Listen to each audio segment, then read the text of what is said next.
that thing, that impulse that pushed her to become better. It wasn't a person telling her, you have to do this, you have to do that. It was her encountering something better, to see that something better was possible. And the problem with a lot of us is that we don't get exposed to the fact that things could be better, that we could be better, that there is a better possibility out there. We set our sights so low, we dream so low. I mean, in reality, we talk bigger than we actually dream. And we just oftentimes don't think that things are just possible with just like a little bit of ambition to see what's possible. Recognizing where we are in life and looking at the problems in our life and how just improving ourselves manages to improve the whole world around us, because it changes the circles in which we circulate.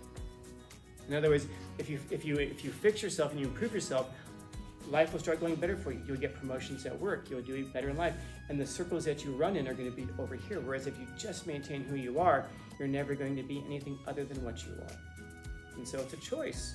It's a hard choice, because I say this because I recognize that most people just don't fix themselves because it feels difficult. But I'll tell you, it's not the hardest thing in the world. The hardest thing in the world is realizing at some point that you could have fixed yourself 20 years ago and feeling like, that's too late now. I'm just what I am now. Because there are people I know who feel this way at 20 years old. So you look down the road at what could be, not at what you are, because what you presently are is only a shadow, literally a shadow of what you could be. If you're at the beach and you're walking down the sand and the sun's overhead and you look down and you see your shadow on the ground, if I were to ask you, is that what you presently are? It's part of you, but it's not the real thing. It's only a shadow of what you actually are. What you presently are is only a shadow of what you could be. And we hate hearing this because knowing this almost puts a responsibility on us. Just like people coming to you for advice puts a responsibility on you to become a good advice giver, to become wise so that you can help others. Oh, I'm not smart enough. Yeah, you probably are. You just don't realize it because you're staring down at the ground when you're at the beach. You're seeing the shadow. You're not seeing the thing that you actually are, what you could become. We focus so much on the shadow because we're staring down. But there's a whole world that's out there. You just lift up your eyes and look at what's possible. But you've got to believe that it's possible.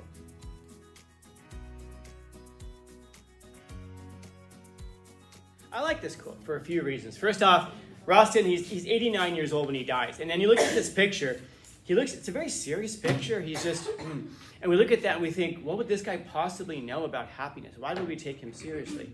And I was talking to somebody earlier today and telling him, I'm built a little bit differently. I get that. When I'm in school, I can look at people who are like 90 years old who are saying, oh yeah, here's a lesson for life. I would sit there and go, okay. Well, what mistakes did you make? Because they say that you can learn a lot from making your own mistakes, which is true. But man, truth is, I would much rather all of you guys make a bunch of mistakes and me learn from all your mistakes. If the alarm goes off and they say there's an active shooter on campus, I'm thinking, I want to get you guys off of campus. We need to not hunker down here. We need to get off campus where it's safe. Brian, first out the door, go. I want to learn from Brian's mistakes. Boom, shite. We're not going yet. Why does it always come to that? No, we wouldn't leave you out there. You can take the Nerf gun with you. Brian, return fire, return fire. You can learn a lot from people who make mistakes, just like that. If you have an alcoholic in your life. I mean, I guess I would ask that question, is anybody, can you actually look at it and say that alcohol has somehow made your life better? It's improved your life. A lot of us, I think, have come from backgrounds where we've seen alcohol destroy our lives. Like I remember growing up where I grew up in Los Angeles, very poor neighborhood. I think I've told you guys this story a million times. My dad worked at McDonald's. My mom was disabled. We were so po, we couldn't even afford the R in poor. We were just po. My whole neighborhood was like this. But one thing my neighborhood had was parties. We celebrated a lot, man. Whatever it was, birthdays, quinceañeras. Somebody, tripped it but didn't fall down today. Let's have a party about it. We celebrated a lot of alcohol flowing. We had a lot of parties and a lot of celebrations, but we didn't have anything to celebrate. I guess just the fact that we were alive. And we seemed to live like life from party to party to party, hoping to get to the next one, because that was the thing that seemed to make life better. But the whole time that we were doing that, your problems are still mounting up. I guess when we're asking about what alcoholism is, I think it would be that. When it gets to the point where it stops you from living other things in life. When it interferes with your ability to solve your other problems of life, especially if you're doing it to escape the life that you're presently living. Because if the life that you're presently living has to be escaped from, then your life has to be fixed. What is it to be happy and to be, joyful? It's funny, we talk so much about it, and you're going to find that the people who, a lot of times, people who give so much advice about it can't give you anything meaningful and aren't really happy themselves. Any of you guys, don't be this friend. Don't be this friend. When someone comes to you for advice and you have no idea what to say, you go, just do what makes you happy. When I was a first-year teacher, I had a student who came to me, and she said, I was giving this talk one time in class, and I made this comment that someday everybody's going to be very ugly. In other words, right now, you're probably not as ugly as you think, but someday you will be ugly. You'll be old and wrinkled. You'll look fine for 80, but does anybody look at this guy and go, damn, look at that dude. Yeah, he got ugly at some point. Everybody gets there at some point, except for me. I just get better like wine. The rest of you all. Sure. Yeah. And it's true because I never ask. Now, she came to me one day, and she was a sophomore, but she was 17. She was older. And I remember she used to back then cell phones were brand new, but they were banned. You couldn't have them at all. And so if you had the cell phone, we were supposed to take it away from you. She used to go to guys and borrow their cell phones in class. I remember one time I confiscated 3 cell phones from her in one day. And I asked her afterwards, and she would just get up and take off when class was over, and then the guys would all come up, can we have our cell phones back? Like, why'd you give her the phone? They're like, oh, she's pretty. 10th graders. And so one day she came to me, I remember, and she asked me to talk to me outside. I said, sure. Went outside. She was obviously emotional. And she said, it happened. I go, what's that? She says, I'm ugly. I'm like, what do you mean? And she told me she was pregnant. Right, she was a sophomore, but she was older. And so she goes on to say that her boyfriend, I won't go into the details, but not that there is a good father at 15, but even worse than you'd even expect from that. And she just said, my whole life's ahead of me, and I don't know what to do. Should I have an abortion? Should I have the baby? And she said, I have no idea what to do. And she looks at me and she says, whatever you tell me to do, I'll do. Yeah, no pressure, right? So if you ever come to me for advice, I won't usually give you advice. I'll just talk to you and then let you come up with your own. Because chances are you already know what you want to do, and you already know what you should do. I'll ask you a question. If you ask me like 3 times for advice, I'll finally give you advice. But typically, I want you to know that you can find the answers in yourself if you just ask yourself the right questions. And so, what do you suppose it would have been like if I had said to her, just do what makes you happy? Thank you, Scan. That's wonderful advice. If people come to you for advice, that means they've identified you as somebody who they think has some level of wisdom, and they're depending on you. Even if you look at yourself and you're like, oh no, I'm an idiot.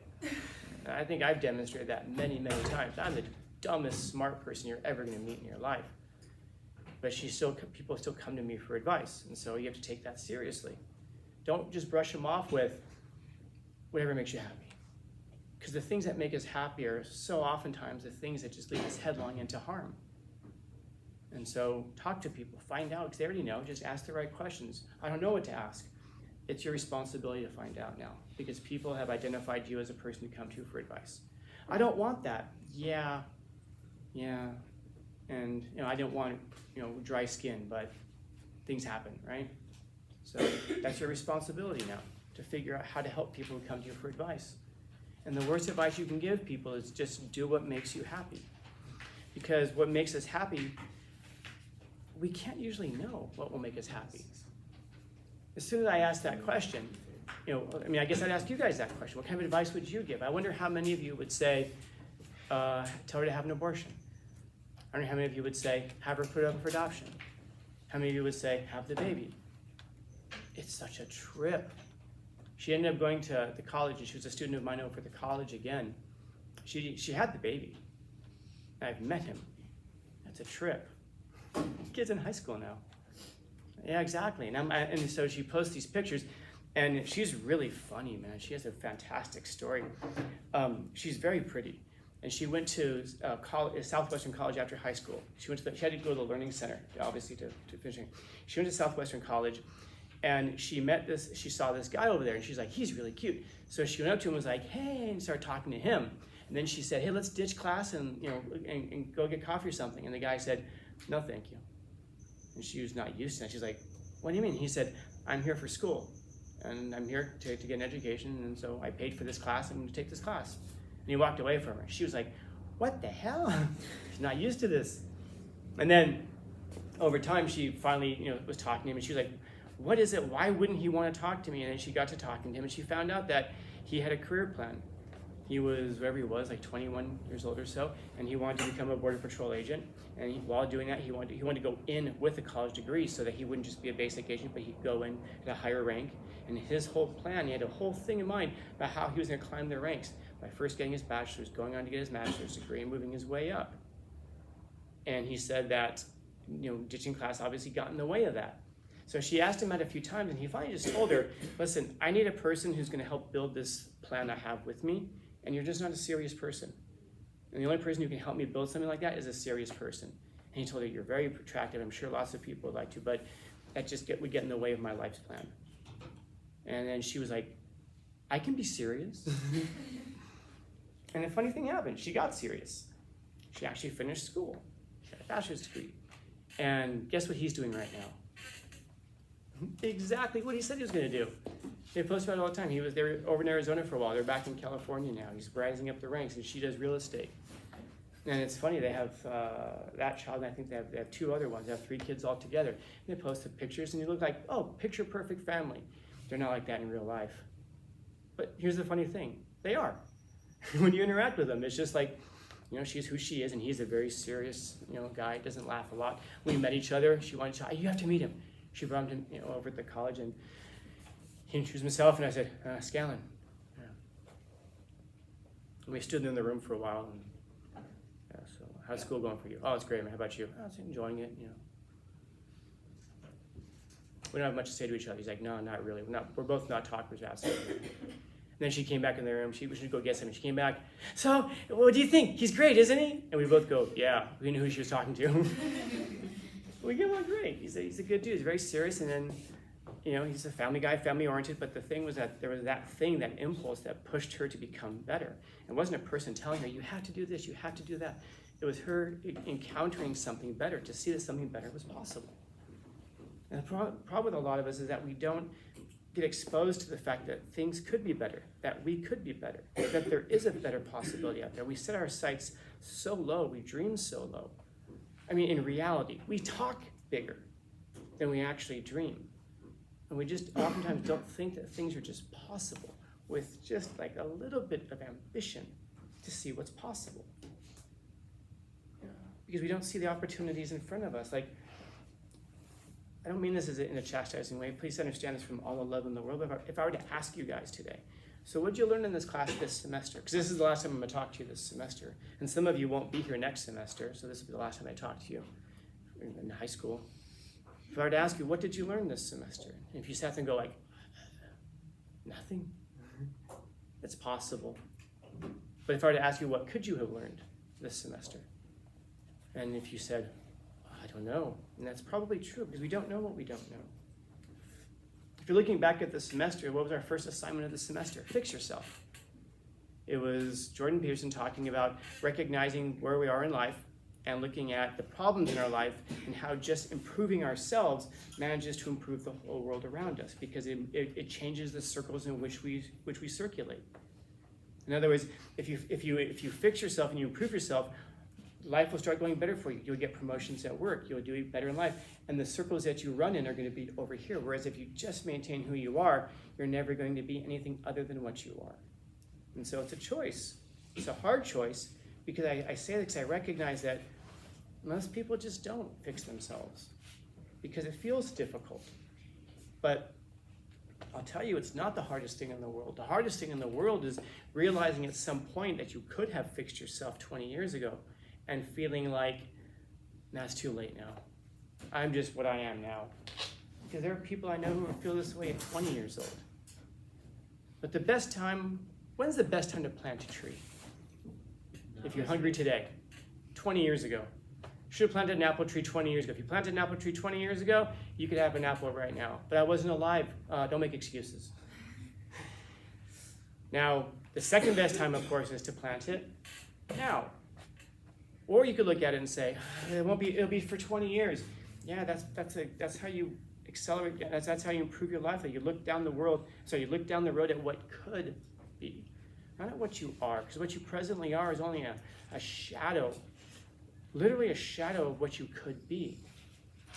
When you're walking down, if you're at the beach and you're walking down on the sand, and the sun's overhead, and you look down and you see your shadow on the ground.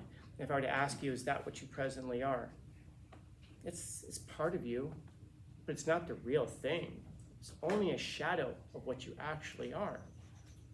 What you presently are is only a shadow of what you could be.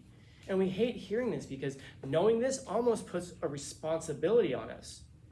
Just like people coming to you for advice puts a responsibility on you to become a good advice giver, to become wise so that you can help others.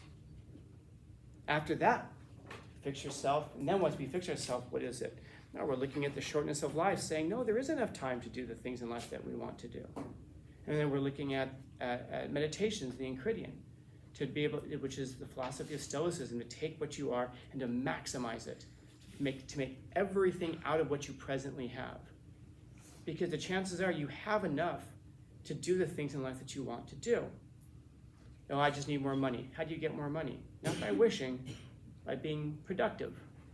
Be productive. You'll get money. Money's a mathematical problem. It doesn't feel like it sometimes, but it really is.